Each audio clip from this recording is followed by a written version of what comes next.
नमस्कार तम समाज ज्योतिर्गमय आज अध्याय को आपण मान स्वागत करुच्ची मोर मा बल्लभ।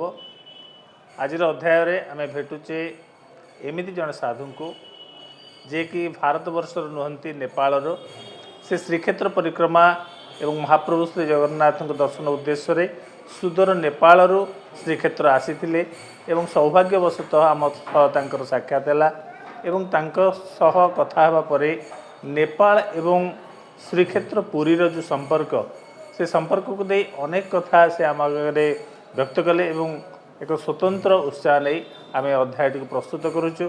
आसतु स्वागत करवा चैतन्य कृष्ण जी को जे कि उत्तर वाहिनी क्षेत्र में अवस्थान करती सेठी आश्रम रही एवं से आसिचंते श्रीक्षेत्र पुरी को जो गंडकी नदीर तीरदेशरू संगृहित शालग्राम भारतवर्षर प्रत्येक गृह उपासित नारायण शिला भाव में सर्वमान्य प्राप्त से शालग्राम शिला संग्रह करा जाउथवा अंचल से आसिचंती। आसंतु स्वागत करवा आम कार्यक्रम रे चैतन्य कृष्ण जी को। नमस्कार, प्रणाम, जय जगन्नाथ। माँ से ये जो ओडिशा पुरी का श्री जगन्नाथ क्षेत्र के साथ नेपाल का बहुत ताल्लुका थे। नेपाल की नरेश उनको श्री मंदिर में स्वतंत्र जो अर्चना का सुयोग दिया जाता है, तो इसके बारे में नेपाल और श्री क्षेत्र श्री जगन्नाथ के बारे में आप कुछ बताइए। नेपाल सनातन धर्मावलंबियों के लिए विश्व का एक ऐसा देश है जहां संवैधानिक रूप से बहुत लंबे समय तक संवैधानिक हिंदू राष्ट्र के रूप में नेपाल सुप्रसिद्ध है। अभी विभिन्न कारणों से हिंदू राष्ट्र नहीं है, लेकिन सांस्कृतिक आध्यात्मिक रूप से नेपाल आज भी हिंदू राष्ट्र है। और भगवान श्री जगन्नाथ जी जब से इंद्रद्युम्न महाराज ने श्री जगन्नाथ जी को स्थापित किया था, तब से लेकर के विश्व के सभी सनातनियों का आस्था का केंद्र रहा है जगन्नाथ मंदिर। नेपालियों के मन में चार धाम करके जीवन में एक बार चार धाम जाना ही चाहिए। तो चार धाम क्या हैं? जगन्नाथ जी हैं, रामेश्वर जी हैं, बद्रीनाथ और केदारनाथ। और नेपाल और जगन्नाथ जी का संबंध अगर हम चर्चा करें तो नेपाल नरेश ही एकमात्र विश्व के ऐसे नरेश हैं जो केवल रत्न सिंहासन पर, जैसे गर्भगृह में श्रीपाद शंकराचार्य जी जा सकते हैं, उड़ीसा के राजा जा सकते हैं, लेकिन रत्न सिंहासन में जाकर के श्री जगन्नाथ जी का पूजन करने का अधिकार विश्व में केवल एक नेपाल नरेश को प्राप्त है विश्व भर में। और लिच्छवी काल में जिस समय नेपाल को स्वर्ण युग कहा जाता था, अंशुवर्मा वहाँ के महासामंत थे। उस समय में श्री जगन्नाथ मंदिर का पुनर्निर्माण का कार्य चल रहा था। तो पुनर्निर्माण में 48% योगदान तो इस क्षेत्र का है और 52% योगदान नेपाल का रहा है। और नेपाल के राज परिवार के तरफ से यहाँ कस्तूरी भेंट किया जाता था और ये भी परंपरा है। और श्री जगन्नाथ जी जगत के नाथ हैं। जब लोक में कहा जाता अपना हाथ जगन्नाथ, तो जगन्नाथ जगत के नाथ हैं। जगत को मुक्ति देने के लिए नेपाल में भगवान पशुपतिनाथ हैं, मुक्तिनाथ हैं। तो यहाँ पर केदारनाथ हैं और जगन्नाथ हैं। नेपाल में श्री जानकी जी हैं, मिथिला में भगवान राघव यहाँ पर अयोध्या में हैं। तो नेपाल में गंडकी नदी बहती है, तो यहाँ पर गंगा नदी बहती है। यहाँ पर नर्मदा में नर्मदेश्वर प्राप्त होते हैं, तो वहाँ पर श्री शालग्राम प्राप्त होते हैं। शालग्राम ही ऐसे भगवान हैं जिनकी कभी प्राण प्रतिष्ठा नहीं की जाती। और शालग्राम विश्व भर के जितने भी सनातन धर्मावलंबियों के धाम, तीर्थ, मंदिर, केंद्र या घर घर में सभी सनातनी अपने घर घर में, घर से लेकर मंदिर तक, मठ से लेकर के धाम तक सभी जगह भगवान शालग्राम की पूजा करते हैं।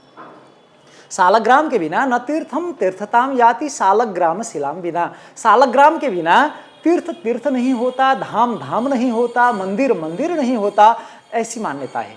और कलयुग के 5000 वर्ष व्यतीत हो जाने पर दो ही जगह हैं देवी भागवत के नवम स्कंद के अनुसार, एक श्री शालग्राम क्षेत्र की शक्ति और एक श्री जगन्नाथ की शक्ति पृथ्वी में 10,000 वर्ष तक अक्षुण्ण रहेगी, ऐसा वर्णन श्री देवी भागवत महापुराण में है। और दो ही क्षेत्र, एक तो श्री शालग्राम क्षेत्र के लिए जो गंडकी नदी प्रवाहित गंडकी प्रसवड़क क्षेत्र है, दूसरा है श्री क्षेत्र पुरुषोत्तम क्षेत्र जगन्नाथपुरी।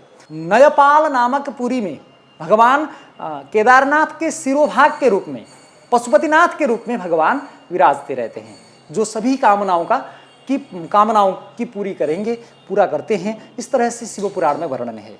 तो पशुपतिनाथ, ऐसा कौन भारतीय जन होगा सनातन धर्मावलंबी जो भगवान पशुपतिनाथ का दर्शन नहीं चाहेगा, जो भगवान मुक्तिनाथ का दर्शन नहीं चाहेगा, जहाँ पर यहाँ के आदरणीय सम्माननीय प्रधानमंत्री नरेंद्र मोदी जी जाकर के पूजा करके ध्यानस्थ होते हैं, आशीर्वाद ग्रहण करके फिर अपनी अविच्छिन्न व्यवस्था के लिए आशीर्वाद ग्रहण करते हैं, जहाँ पर श्री जानकी जी विराजमान हैं, मिथिला सभ्यता जहाँ से विकसित हुई है, ऐसी पवित्र धरती नेपाल में जाना कौन नहीं चाहेगा, जहाँ गंडकी नदी, हमारा तो आश्रम ही गंडकी नदी के तट पर है। गंडकी नदी 3 किलोमीटर उत्तर की ओर बहती है, जहाँ पर जैसे नेपाल में सुनौली बॉर्डर से 2-2.5 घंटे में पोखरा जाते समय रास्ते में एक स्याङ्जा जिला आता है, वहाँ पर एक गल्याङ नगरपालिका मालोंगा करके स्थान है एक तरफ, दूसरी तरफ रंभा शेरदी करके स्थान है, उसके बीच में गंडकी 3 किलोमीटर उत्तर की ओर बहती है। और नारदीय पुराण के अनुसार हम देखें तो वही स्थान है जहाँ पर मार्कंडेय ऋषि का संबंध है। कल्पभेद से मार्कंडेय ऋषि वहाँ पर पैदा हुए, उनके पिता ने वहीं तप किया,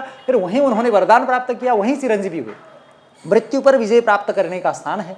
अभी वहाँ पर एक साधना केंद्र है, अभी गुरुकुल है, हॉस्पिटल है, साधना आध्यात्मिक केंद्र है। तो जगन्नाथ और सालग्राम उत्तरवाहिनी क्षेत्र का भी बहुत दिव्य संबंध है, बहुत प्रगाढ़ संबंध है। हम लोग उत्तरवाहिनी क्षेत्र से भगवान श्री जगन्नाथ जी के दर्शन के लिए आए हुए हैं। तो यहाँ के हमारे राधा वल्लभ मठ के महाराज और यहाँ के हमारे बहुत अन्य जितने भी यहाँ के मठाधीश हैं, सब नेपाल जाने के लिए लालायित हैं। जब भी हम यहाँ, वैसे तो हम यहाँ भारत में बहुत बार आए, कथा भी बहुत की, लेकिन जगन्नाथपुरी प्रथम बार दर्शन हो रहा है। यहाँ जब जिससे भी मिलते हैं तो वो भगवान सालग्राम की इच्छा करते हैं, भगवान सालग्राम का दर्शन चाहते हैं, सालग्राम के प्रति असीम श्रद्धा भाव व्यक्त करते हैं। हमारे लिए कितनी गौरव की बात है कि हम जिस धरती में, धरा में पैदा हुए हैं, जहाँ पर जो भगवान सालग्राम स्वतः प्रकट होते हैं, उन सालग्राम के लिए इतनी श्रद्धा देख करके हमारा और जो प्रेम भाव है, श्रद्धा है, और हमारा सिर नतमस्तक होता है, श्रद्धा से श्रद्धावनत होकर के हमारा सिर झुक जाता है। भारत में जैसे श्री क्षेत्र है और बहुत सारे तीर्थ क्षेत्र है और धार्मिक अनुष्ठान है और मंदिर है, ऐसे नेपाल में जो मंदिर होता है, तीर्थ क्षेत्र होता है, उसके बारे में थोड़ा हमको बताइए। नेपाल का नाम ही नयपाल, नयपाल माने न्यायपाल, जहाँ न्याय का पालन किया जाता है, जहाँ विधि को पालित, विधि का पालन है, विधि का शासन है, उसको नयपाल कहा जाता है। और ने मुनि एक थे मरीचि के पुत्र, तो उनके द्वारा पालित होने के कारण भी नेपाल कहा जाता है। जैसे भारत है, भा का अर्थ होता है ज्ञान, ज्ञान में जो रत रहते हैं, वैसे नाम भारत जो है भरत ऋषि के कारण है। और भरत ऋषि भी, उनका भी संबंध है नेपाल से, क्योंकि शासन चितवन में भरतपुर क्षेत्र से किए थे और तपस्या गलेश्वर क्षेत्र से, म्याग्दी में जो गंडकी नदी के तट पर पुलह आश्रम करके भागवत पंचम स्कंद में वर्णन किया गया है, वहाँ उन्होंने तप किया था। तो भारत का और नेपाल का अगर हम आध्यात्मिक दृष्टि से परिशीलन करते हैं, चिंतन करते हैं, तो आध्यात्मिक सांस्कृतिक दृष्टि से दोनों ही पवित्र है। चंदन ही इस देश की मिट्टी माटी, तपोभूमि हर ग्राम है, हर नारी देवी की प्रतिमा, बच्चा बच्चा राम है। ऐसा यहाँ की मिट्टी ही चंदन है। तो यहाँ के जितने भी गांव हैं, ये सब तपोवन हैं। यहाँ के जो जितने बच्चे हैं, सब के सब भगवान राघव के प्रतिमूर्ति हैं, श्री जानकी जी के प्रतिमूर्ति हैं, ऐसी मान्यता है। तो इसीलिए नेपाल में एक तो पशुपतिनाथ जी सुप्रसिद्ध हो गए, गुहेश्वरी जी काठमांडू में बहुत सुप्रसिद्ध हैं। तो गंडकी नदी का जहाँ से उद्गम होता है, वहाँ पर मुक्तिनाथ भगवान विराजते हैं। मुक्तिनाथ भगवान जगत कल्याण के लिए जब तप कर रहे थे, तप के कारण उनके गंडस्थल से स्वयं मुक्तिनाथ श्री कृष्ण ही पिघल करके, ब्रह्म ही द्रवित होकर के, ब्रह्म द्रव ही प्रवाहित होने लगी, वही गंडकी नदी है। माने भगवान श्री कृष्ण का करुणावतार है गंडकी, साक्षात जननी भी है। बाकी गंगा से लेकर के बाकी सभी नदियाँ भगवान की रानी आए, लेकिन गंडकी ही एक ऐसी नदी है जो भगवान की माता है। भारत में बहुत से नदियाँ नेपाल से आती हैं। हिमालय, नेपाल के हिमालय से उद्भूत होकर के बहने वाली बहुत सी नदियाँ भारत को आकर के सिंचित कर रही हैं। यहाँ के जनों का की प्यास बुझा रही है, यहाँ पर प्रवाहित हो रही है। तो इतना ज़्यादा संबंध, जैसे रक्त मांस का संबंध है, नशे का संबंध है शरीर में, तो उसी तरह से नेपाल भारत का संबंध हम देख सकते हैं। और नेपाल अपने आप में एक सुंदर तपस्थली है। जैसे खप्तड़ बाबा नेपाल में तप करने के लिए गए, स्वामीनारायण जी अक्षरधाम वाले वो तप करने के लिए गए, नेपाल में ही जाकर के तप करके भगवान सूर्य नारायण से उन्होंने वरदान प्राप्त किया। ऐसे बहुत से तपस्वी मनीषी हैं जो अर्वाचीन और प्राचीन काल से भी नेपाल में तप करने के लिए जाते हैं। तो तपस्थली है। तो यहाँ अगर एक एक स्थान का अगर वर्णन करेंगे तो बहुत दिन लगेंगे। तो ऐसा मान लीजिए मिट्टी ही चंदन है। और हर एक नेपाल को तो कहा जाता है, जितने भी वहाँ जो जनसंख्या है, जितनी जनसंख्या है, जितने लोग हैं, उससे ज़्यादा वहाँ पर भगवान के स्वरूप है। और ऐसी मान्यता है जितने घर हैं उससे ज़्यादा मंदिर है। घर से ज़्यादा मंदिर और जन से लोग से ज़्यादा भगवान के स्वरूप, ऐसा देश नेपाल को कहा जाता है। शिव जी की बहुत बड़ा मंदिर और बहुत प्रसिद्ध मंदिर है पशुपतिनाथ, जो कि नेपाल में है। और हमारा यहाँ पे श्री जगन्नाथ का मंदिर, जगन्नाथ जी का मंदिर होता है श्रीक्षेत्रपुरी में। तो श्री जगन्नाथ और पशुपतिनाथ, इन दोनों के बारे में आप थोड़ा बताइए। देखिए, नाथ दोनों में एक है। एक पशुओं के नाथ है, पशुपतिनाथ हैं, एक जगत के नाथ है। पशु, शिव पुराण में पशु सभी जीवों के लिए पशु शब्द कहा गया है। जब तक जीव पास में बंधा हुआ है तब तक उसे पशु कहा जाता है। जीवों का नाथ पशुपतिनाथ है। जगत माने गच्छति इति जगत, जो चलता है, जो चलने वाले हैं उनको जगत कहते हैं। और जगत के नाथ माने जीवों के नाथ। जगत शब्द भी जीववाचक है, क्योंकि स्थावर और जंगम, जगत का अर्थ होता है जंगम जीव। तो जगत के नाथ, तो लोक के लिए भी जगत शब्द का प्रयोग किया जा सकता है। संस्कृत में, वैदिक साहित्य में जगत शब्द का अर्थ गच्छति इति जगत, जीवः। तो ये सभी प्राणी, तो दोनों नाम भी एक, नाथ का न अतः यस्मात्, जिसको छोड़ करके कोई दूसरा आश्रय नहीं है, जिसको छोड़कर कोई दूसरा नाथ नहीं है, उसे नाथ कहते हैं। तो जगत के नाथ, पशुपति नाथ, पशु, जहाँ के पशु भी अनाथ नहीं है, सभी सनाथ हैं। वहाँ के लोग चिंता क्यों करें, जिनके नाथ ही पशुपति नाथ हैं, पशुओं के भी नाथ हैं, कोई अनाथ नहीं है। तो इसीलिए जगन्नाथ या पशुपतिनाथ दोनों का नाम भी सामंजस्य है। और एक हरिहरात्मक संस्कृति है नेपाल में, शिव बुद्ध की समन्वयात्मक संस्कृति भी मिलती है और हरिहरात्मक संस्कृति भी मिलती है। नेपाल ऐसा देश है जहाँ वैष्णव और शैव दोनों बहुत मिल करके रहते हैं। और नेपाल में मुक्तिनाथ और पशुपतिनाथ दोनों, मुक्तिनाथ जाने वाले पशुपतिनाथ जाते हैं, पशुपतिनाथ जाने वाले मुक्तिनाथ जाते हैं। और जगन्नाथ भगवान श्री नारायण हैं और पशुपतिनाथ भगवान श्री शिवजी हैं। ये दोनों ही हमारे दोनों ही आराध्य हैं। और भगवान शंकर निरंतर भगवान जगन्नाथ का ध्यान करते हैं और जगन्नाथ निरंतर भगवान पशुपतिनाथ का ध्यान करते हैं। तो इसीलिए दोनों का वर्ण होना चाहिए था। शिवजी का वर्ण होना चाहिए था नीला और जगन्नाथ का वर्ण होना चाहिए था श्वेत, लेकिन जगन्नाथ का नीला और पशुपतिनाथ का श्वेत हो गया। वे कर्पूर गौरम हो गए, ये नीलाम्बुजश्यामल कोमलांगम हो गए। तो इसीलिए दोनों के ध्यान के कारण ये दोनों ही तद्रूप तन्मय हो गए। जिस नदी से नारायण शिला सालग्राम आती है और हर कोई आदमी वो शिला को लेके जैसे जगन्नाथ को पूजता है, ऐसे ही पूजन करते हैं हर दिन। तो उस शिला के बारे में और गंडकी नदी के महात्मा के बारे में थोड़ा बताइए। जी, अभी मैंने कुछ बताया कि भगवान श्री कृष्ण ही करुणा के कारण, लोकहित के करुणा के कारण श्री भगवान नारायण स्वयं ही गंडकी नदी के स्वरूप में वे द्रवित हो गए, पिघल करके गंडकी नदी के स्वरूप में परिवर्तित हो गए हैं। तो गंडकी नदी की महात्म्य का अगर महिमा का चर्चा करेंगे हम लोग तो स्कंद पुराण में देख सकते हैं। उसके स्कंद पुराण में कहा गया है कि प्रयागे शतधा स्नात्वा कुरुक्षेत्रे च नैमिषे कृष्ण भायाम सकृत स्नात्वा फलम तुल्यम लभेन्नरः।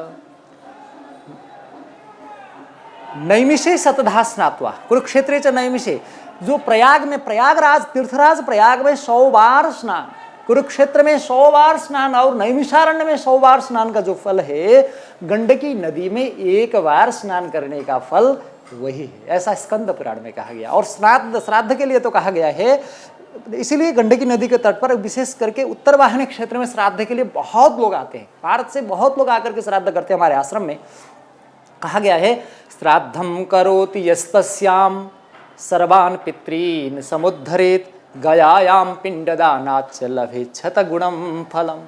जो गंडकी नदी के तट पर आकर के श्राद्ध करते हैं वे सभी पितरों का उद्धार करते हैं। मान लीजिए, गयायाम पिंडदानाच्च लभेत शतगुणम फलम, गया में 100 बार पिंडदान करने का फल गंडकी नदी में एक बार में प्राप्त होता है। तो नदियों में जिस तरह से गंडकी नदी श्रेष्ठ है, उस तरह से गंडकी में भी उत्तर वाहिनी श्रेष्ठ है। उत्तर वाहिनी क्षेत्र में अगर देव पितृ कार्य किए जाए तो करोड़ों गुना अधिक प्राप्त होता है। नदीषु गंडक श्रेष्ठा तत्राप्युत्तर वाहिनी उत्तरायाम कृष्ण भायाम कोटि गुण फलम लभेत। इस प्रकार से हम लोग गंडकी नदी का महात्म्य समझ सकते हैं। कुछ हम लोग गंडकी के विषय में अगर हम उत्पत्ति देखें तो उत्पत्ति का एक प्रसंग तो मैंने बता दिया जो वाराह पुराण वाला है। और भगवान सालग्राम उनके सुपुत्र बनकर सालंकायन ऋषि ने तप किया, उनके कारण भगवान का नाम सालग्राम हुआ। और सालग्राम, विश्व में ऐसा कोई मंदिर नहीं, कहीं कोई भी ऐसा सनातनी नहीं जो भगवान सालग्राम के प्रति श्रद्धावनत न हो, श्रद्धा से शीश न झुकाए। और संसार भर में भगवान, मैं तो एक बार स्कॉटलैंड गया था, केवल अंग्रेज लोग रहते हैं वहाँ। स्कॉटलैंड के एक मंदिर में मैं गया, केवल अंग्रेज लोग रहते हैं। उनके यहाँ 3000 सालग्राम, वो भी इतने दिव्य, इतने अलौकिक सालग्राम, 3000। मैं तो देखते ही रह गया। हमारे आश्रम में भी इतने नहीं है। हम आश्रम में कम से कम 1008 सालग्राम हमारे आश्रम में है। 3000 तो स्कॉटलैंड में देखा मैंने। तो मैंने पूछा कि आप कब नेपाल गए, कैसे ले आए? बोले कि भगवान सालग्राम को लाने के लिए इतनी दृढ़ इच्छा थी कि भगवान जब कृपा करेंगे तो किसी तरह से भी ये व्यवस्था कर सकते हैं। तो हम लोग नेपाल में गए और बहुत कष्ट से इधर उधर से करके भगवान इतनी सालग्राम हमने प्राप्त किया। यहाँ हर रोज़ हम भगवान की पूजा करते हैं, भोग लगाते हैं, आरती करते हैं और विशेष दिव्य अभिषेक करके 3000 सालग्राम का सबका अभिषेक करके हम भगवान को नहलाते हैं, बहुत दिव्य रूप से अर्चना करते हैं। मैंने देख करके मैं बहुत गदगद हो गया। तो सालग्राम की बहुत ज़्यादा महिमा है। वृंदा के श्राप के कारण भी भगवान सालग्राम शिला के रूप में परिणत हुए हैं, ऐसा भी वर्णन पुराणों में मिलता है। और गंडकी नदी की उत्पत्ति के विषय में तो पार्वती जी के श्वेत से भी प्रकट हुई हैं, ऐसा भी वर्णन मिलता है। क्योंकि कल्पवेद, जैसे मार्कंडेय ऋषि का वर्णन नर्मदा के, जगन्नाथ के विषय में बहुत शास्त्रों में वर्णित है, क्योंकि कल्पभेद से यह भी है। और जैसे नारदीय पुराण के माध्यम से अगर हम लोग परिशीलन करेंगे तो सालग्राम क्षेत्र में, गंडकी क्षेत्र में ही मार्कंडेय ऋषि का जन्म हुआ। उन्होंने वहीं पर तप किया, वहीं पर उन्होंने मृत्यु पर विजय प्राप्त की, वहीं पर विशाल यज्ञ किया, ऐसा वर्णन नारदीय पुराण में प्राप्त होता है। तो कल्पभेद से इस बात को, दोनों बातों को हम एक साथ समझ सकते हैं। और सालग्राम की महिमा के विषय में तो हम ज़्यादा बता भी नहीं सकते। भागवत के पंचम स्कंद में यह कहा गया है, सभी संपदाओं से युक्त अपना दरबार को, अपने निकेत को छोड़ करके, अपने दरबार को छोड़ करके राजा भरत पुलत्स्य आश्रम में, पुलत्स्य पुलहाश्रम में चले गए, जहां आज भी भगवती गंडकी प्रवाहित होती है, जिनके दोनों तरफ नाभि जैसे गोल गोल चक्र वाले भगवान सालग्राम विराजमान हैं, जिन्होंने संपूर्ण विश्व को पवित्र कर रखा है। ऐसा वर्णन श्रीमद् भागवत के पंचम स्कंद में है। यत्र हवा हरिरद्यापि तत्रत्यानाम निज जनानाम वात्सल्येन सान्निध्यापत इच्छा रूपेण। वहाँ के जो जन होते हैं वे भगवान के निज जन होते हैं, और वहाँ पर जो भी भगवान के जन इच्छा करते हैं, जिस रूप में भगवान का दर्शन करना चाहते हैं, उस रूप में आज भी भगवान दर्शन देते हैं। ऐसा वर्णन पंचम स्कंद में भागवत में है। और वहाँ भगवान चक्रांकित सालग्राम के रूप में विद्यमान रहते हैं, विराजमान रहते हैं। और विराजमान रह करके जहाँ सालग्राम के रूप से सर्वतः चक्र नदी नाम सर्वतः सरित प्रवरा चक्र नदी सर्वतः पवित्री करोति। वे चक्र नदी, गंडकी नदी सालग्राम के माध्यम से संपूर्ण विश्व को पवित्र करती है। ऐसा वर्णन श्रीमद् भागवत में ही प्राप्त होता है। भारत में सालग्राम उपासना बहुमान्य है, सब लोग सालग्राम को मानते हैं। सालग्राम हर किसी के घर में, मठ में, मंदिर में पूजा पाते हैं। तो नेपाल में सालग्राम का महिमा कैसे वर्णन किया जाता है? वैसे भगवान सालग्राम साक्षात भगवान विष्णु हैं, भगवान साक्षात श्री कृष्ण हैं, इसमें कोई द्वारा नहीं। तो इसीलिए भगवान कृष्ण का स्वरूप, भगवान राघव या भगवान नारायण के स्वरूप में उनकी उपासना की जाती है। लेकिन जब भगवान सालग्राम के रूप में मुक्त क्षेत्र में प्रतिष्ठित हो गए, तब भगवान ने सभी देवताओं को आज्ञा दी कि तुम लोग भी शिला बन करके इस नदी में मेरे साथ में रहो। तब फिर सभी देवताओं ने वहाँ शिला के रूप में वहाँ प्रवेश किया, सभी वहाँ विराजने लगे।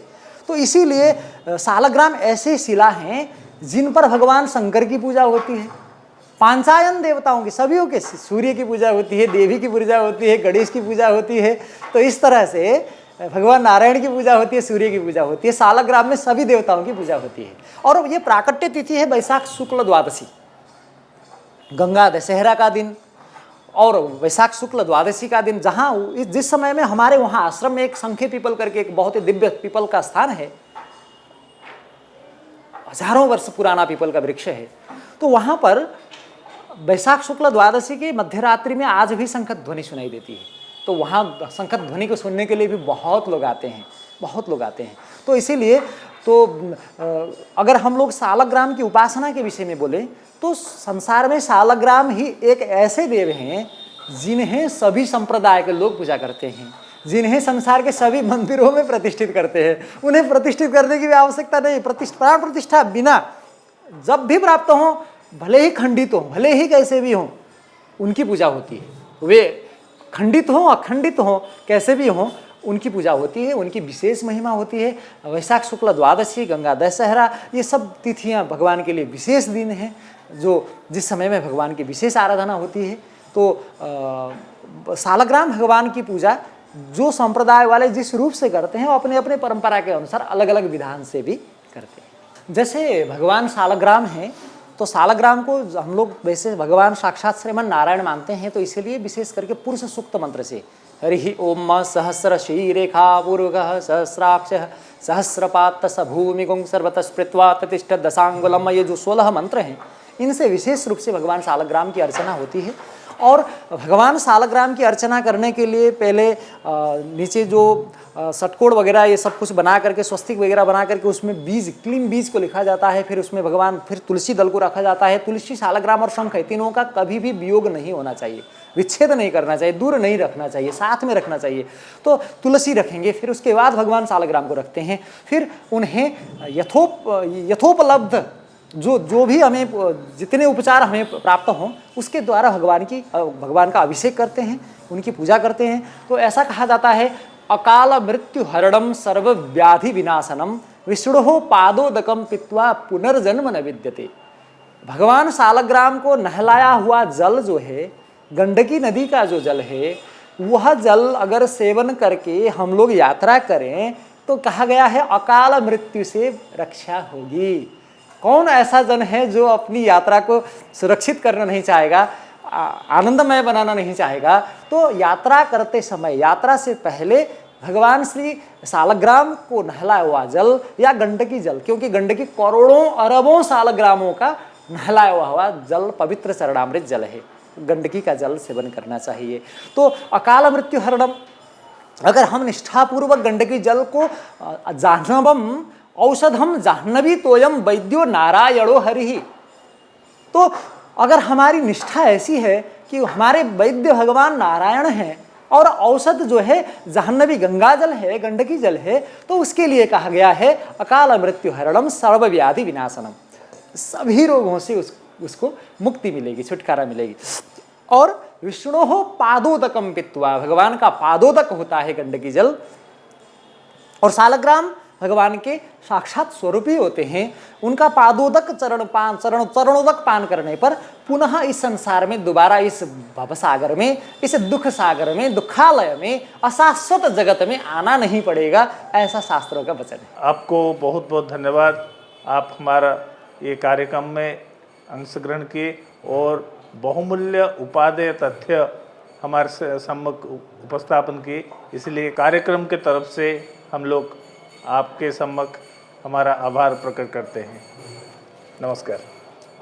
आज अध्याय को ये रखा, पुणी साक्षात आगामी अध्याय से पर्यंत विदाय दिंतु। नमस्कार।